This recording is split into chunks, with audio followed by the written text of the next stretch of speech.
پاکستان کے اندر بھی انتخابات ہونے والے ہیں. بنگلہ دیش کے اندر انہوں نے کھیل دیا, وہاں پر جماعت اسلامی جو بنگلہ دیش ہے اس کو اور وہاں کی جو نیشنل پارٹی ہے ان دونوں کو جو ہے وہ اتنا وہاں پہ حالات کو اس طرح کر دیا کہ وہ دونوں جو ہے وہ الیکشن سے باہر رہنے کا فیصلہ کریں, کیونکہ الیکشن اتنا زیادہ متنازع ہے.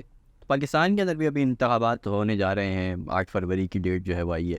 آپ کو کیا لگتا ہے یہاں پر جو ایک بڑی اس فکر کی اگر بات کریں ہم جس سے ان کو پرابلم ہے, تو یہاں پر جماعت اسلامی ہے کہ جو اس فکر کے اوپر جو ہے وہ چل رہی ہے, اور مولانا مودودی رحمۃ اللہ علیہ جو ہے وہ ان کی فکر ہے, اور وہی ساری دنیا کے اندر تحریکیں ہیں کہ جو ان کی فکر اور سید قطب شہید رحمۃ اللہ علیہ کی فکر جو ہے وہ اس سے انہوں نے اخذ کی ہے ساری چیزیں, اور اس کے حساب سے انہوں نے کام کیا ہے, اور وہی ان کے لیے سب سے زیادہ پرابلمیٹک رہے ہیں ہمیشہ. چاہے وہ محمد مرسی کی بات کریں, چاہے ہم شاہ فیصل کی بات کریں, وہ بہت زیادہ متاثر تھے, ان سے بہت ساری چیزیں انہوں نے مستعار بھی لیں.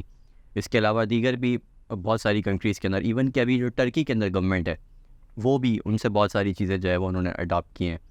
تو آپ کو لگتا ہے کہ پاکستان کے اندر چونکہ یہ بہت زیادہ کروشل ٹائم ہے, آپ کو لگتا ہے کہ جماعت اسلامی کو بہت زیادہ پیچھے دھکیلنے کے لیے, جیسے پہلے پریکٹسز ہوتی رہی ہیں ہمیشہ الیکشنز کے اندر پاکستان کے اندر خاص طور پہ, تو وہی فالس ٹیکٹکس جو ہے وہ اس بار بھی استعمال ہونے جا رہی ہیں. جبکہ کراچی کے اندر ہم دیکھ رہے ہیں, سوال اس لیے اس وقت اتنا اہم ہے کہ کراچی کے اندر ہم دیکھ رہے ہیں اور پاکستان کے اندر بھی کہ اب جماعت اسلامی جو ہے وہ ایک بار پھر 1970 کے اندر ان کا ایک ڈنکا بجا تھا, اس کے بعد جو ہے وہ ایک بہت لمبے عرصے تک خاموشی رہی.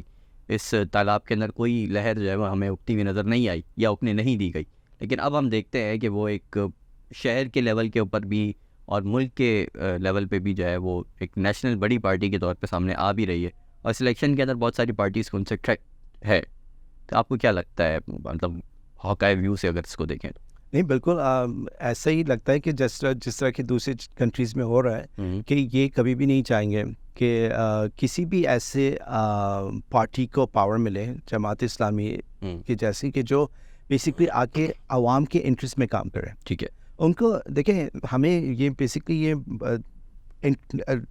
جانا ہے ہسٹورکلی اسپیکنگ کہ جتنے بھی انبیاء اکرام آئے, جتنے بھی ان کی جو اسٹرگل ہوئی تھی وہ اسٹیٹس کو کے خلاف ہی ہوئی تھی. بالکل ایسے ہی. ٹھیک ہے, اسلام کے بعد بھی جو اسٹیٹس کو تھا ایک دم سے فلپ ہو گیا. I mean, کچھ عرصے تک وہ جس طرح سے حضور صلی اللہ علیہ وسلم سسٹم بنا کے گئے تھے, وہ کچھ سسٹم کا 30 سالوں کے بعد جو ہے وہ اس میں واپس جو اس سے پہلے والے ایلیمنٹس تھے انہوں نے وہ شامل ہو گئے, انہوں نے ہائی جیک کر لیا, کنٹامینیٹ ہو گیا بیسکلی. انہوں نے بیسکلی اسلام کو ہائی جیک کر لیا بیسکلی اس کو اس طرح کہیں گے. انہوں نے کہا کہ ٹھیک ہے, آپ خود بظاہر دے کیم آؤٹ کہ بھائی ٹھیک ہے ہم اسلام کے لیے کام کریں, لیکن جو ان کی مینٹالٹی تھی, جو انٹرسٹ تھے پہلے سے پری اسلام تھے, وہ بیسکلی آنے لگ گئے. اس کی بات سے پھر آپ دیکھیں گے کہ اسلام کا آہستہ آہستہ جو عروج تھا وہ پھر زوال کی طرف, ایز لانگ ایز جہاں تک ہم اس کی بات کر لیں, پاور کی بات کر لیں, تو وہ وہی بات ہے کہ جب آپ کمپرومائز کر لیتے ہیں اسلامک ویلیوز. کمپرومائز, یہ بہت اہم پوائنٹ ہے جو آپ نے ابھی ریز کیا نا, کہ یہاں کمپرومائزنگ پوزیشن کے اوپر آ جاتے ہیں ویلیوز. رائٹ. تو وہ,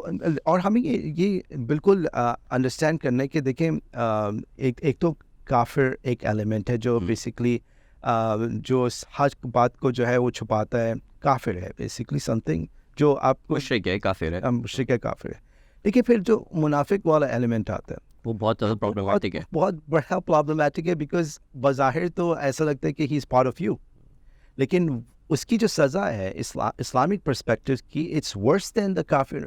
اس کی وجہ یہی ہے کہ یہ سب سے زیادہ نقصان پہنچاتا ہے, یہ زیادہ نقصان پہنچاتا ہے. تو یہ ایک, جب آپ کی کوئی بھی چیز ہو, جب آپ ایک اچھی چیز بنائیں گے تو ظاہر ہے اس پہ جو لوگ اس سے ہرٹ ہوں گے یا جن کو اس سے پرابلم ہوگی, they will try to either destroy it, اور وہ اس کو ڈسٹروائے کرنے کے لیے ڈفرینٹ ٹیکٹکس استعمال کریں گے, یا پھر وہ اس کو کرپٹ کرنے کی کوشش کریں گے. بات یہ کہ مین چیز ہے کہ اس چیز کو آگے نہیں جانے دینا ہے. تو یا تو اس کو اندر سے ہی امپلوڈ کریں یا باہر سے ایکسپلوڈ کریں. رائٹ, بٹ بیسکلی پرابلم یہ ہے کہ ہمیں گول ہمارا یہ ہے کہ اس چیز کو آگے نہیں بڑھنا. فائدہ ان کو زیادہ تر امپلوڈ کرنے سے ہوا ہے ہمیشہ, ایکسپلوڈ تو انہوں نے کم ہی کیا ہے, اس سے یہ ظاہر ہو جائے. ہاں, امپلوڈ کرنا ان کے لیے آسان ہوا ہے کیونکہ ہمارے یہاں ویک لنکس بہت. بالکل ایسے ہی امپلوژن. اسی لیے اب اگر ہم اس سے تھوڑا سا کنیکٹ ہو کے بات کرتے ہیں کہ ابھی جو انٹیلیجنس ہم نے ترکی کی اور حماس کی اور بیروت کی جو بات کی تھی, کہ ترکی کے اندر تو انہوں نے یہ جو ایلیمنٹس تھے جو فساد پھیلانے والے تھے, ان کو 34 کو اریسٹ کیا. وی ڈونٹ نو ابھی اور کتنے ہیں وہاں پہ, we don't know that, we don't know that. ٹھیک ہے. دوسری چیز یہ کہ جو بیروت کے اندر ہوا ہے یہ بھی انٹرنل اس سے ہو سکتا ہے, انٹرنل ہے بالکل. انٹرنلی آپ نے کہیں نہ کہیں سے اس طرح سے آپ کو انٹیلیجنس ملی ہے, جس طرح سے آپ نے انٹرنلی انٹیلیجنس استعمال کر کے جو ہے اسامہ بن لادن کی 3-4 بار تو اس کو مار دیا. بیسکلی اس کو آئیڈینٹیفائی, یعنی جو اس کی جو سورس انٹرنل تھی, یا صدام حسین کو آئیڈینٹی پکڑنے کے لیے انٹرنل, یہ سب چیزیں انٹرنل, شے گوارا کے لیے بھی آپ انٹرنل, یہ سب چیزیں تو آپ نے استعمال کیا ہے ان چیزوں کو تاکہ اس کو اندر سے ختم کر دیا جائے.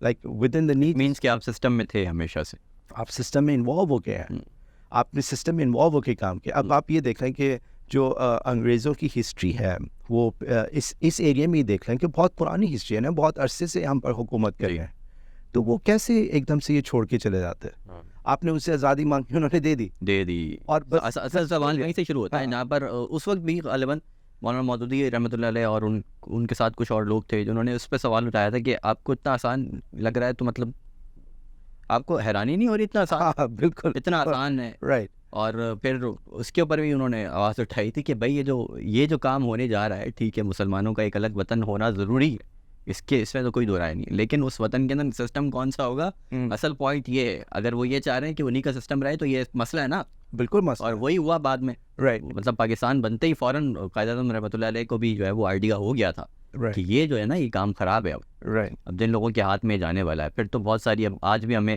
بہت ساری کنٹروورسیز سننے کو ملتی ہیں کہ جی ان کو جو ہے وہ باقاعدہ زہر دیا گیا تھا. یہ بھی ہمیں سننے کو ملتا ہے کہ بہت سارے جو وہ لوگ تھے جن کو یہ تھریٹ ہونا شروع ہو گیا تھا کہ اب قائد اعظم کچھ کرنے والے ہیں, کچھ بڑا کرنے والے ہیں, اور وہی ساری چیزیں میرے خیال سے تھیں کہ جن کو فیل کرتے ہوئے مولانا مودودی رحمۃ اللہ علیہ اور دیگر اکابرین جو پاکستان کے اس وقت جید علماء تھے, ان سب نے مل کر قرارداد مقاصد پاس کی تھی, پاکستان کے اندر پاس کروائی تھی, اور اس کے بعد ہی مولانا مودودی رحمۃ اللہ علیہ نے یہ الفاظ ادا کیے تھے کہ آج ریاست پاکستان نے کلمہ پڑھا ہے بیسکلی. تو یہ وہ چیزیں ہیں کہ جو بڑے لوگوں کو فیل ہو جاتی تھی پہلے ہی, کہ اب یہ جو ہونے جا رہا ہے یہ تو اتنا آسانی سے ہو گیا نا, یہ اتنا آسان تو تھا ہی نہیں. بالکل. اور جو ہوا ہے تو اس کا مطلب یہ ہے کہ دال میں کچھ کالا نہیں بلکہ پوری دال کا. تو یہ بہت انٹرسٹنگ چیز ہے, اور ہمیں کیونکہ ہم یہاں رہ رہے ہیں اور ان سب چیزوں سے ہمیں افیکٹ ہوتا ہے, ہماری آنے والی نسلوں کو بھی ظاہر اس کا افیکٹ ہوگا. But the thing is the question is کہ لائک اس کو اس پرابلم کو سمجھے تو صحیح سمجھیں اور پھر اس کو حل کرنے کی کوشش کریں, لیکن پہلے سمجھنا ہوگا. بالکل پہلے سمجھنا ہوگا. پوری دیکھیں انہوں نے آپ کو پڑھا ہوا ہے, آپ کو سمجھا ہوا ہے, اس طرح سے انہوں نے آپ کو ڈیوائڈ, انہوں نے سمجھا, انہوں نے آپ کو سمجھا, آپ کو انہوں نے اسی بیس پہ ڈیوائڈ کر کے کانکر کیا, اور وہ اسی طرح سے پلے کر رہے ہیں اس گیم کو, اور اگر آپ جیت بھی رہے ہیں کیونکہ آپ نے اس کو سمجھا ہی نہیں, تو کاؤنٹر کرنے کی تو بات کی بات بہت دور کی بات. تو اب جب آپ کی ایسے لوگ آئیں گے جو بیسکلی بظاہر آپ کو ایسا لگے گا کہ وہ آپ کے انٹرسٹ پہ کام کریں, as a personal individual level پہ وہ شاید آپ کے لیے بہتر ہو, میں ایسی جنرل بات کر رہا ہوں, لیکن اوور آل ہمارے لیے وہ بہتر نہیں ہے.